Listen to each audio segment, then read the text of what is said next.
শেখ হাসিনা সরকারের পতনের জন্য সাবেক প্রধানমন্ত্রীর বিশ্বস্ত 4 জন দায়ী। ভারতীয় সংবাদ মাধ্যম ইন্ডিয়ান এক্সপ্রেসকে এমনটাই জানিয়েছেন বেশ কয়েকজন আওয়ামী লীগ নেতারা। বৃহস্পতিবার সংবাদ মাধ্যমটি জানায়, গেল এক সপ্তাহে তারা আওয়ামী লীগের আত্মগোপনে থাকা কয়েকজন নেতা কর্মীর সঙ্গে কথা বলতে সক্ষম হয়েছে। নেতাদের মধ্যে একজন জানান, শেখ হাসিনার ছেলে সজীব ওয়াজেদ জয়, বেসরকারি শিল্প ও বিনিয়োগ উপদেষ্টা সালমান এফ রহমান, আওয়ামী লীগের সাধারণ সম্পাদক ওবায়দুল কাদের ও সাবেক স্বরাষ্ট্রমন্ত্রী আসাদুজ্জামান খানের কারণেই সরকারের পতন হয়েছে।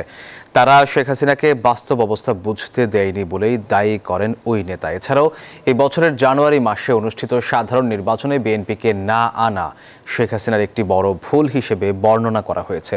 দলটিকে নির্বাচনে আনলে বিরোধীদের ক্ষোভ মিটত এবং নির্বাচনে আওয়ামী লীগই জিতত বলে মন্তব্য করেন আরেক আওয়ামী নেতা।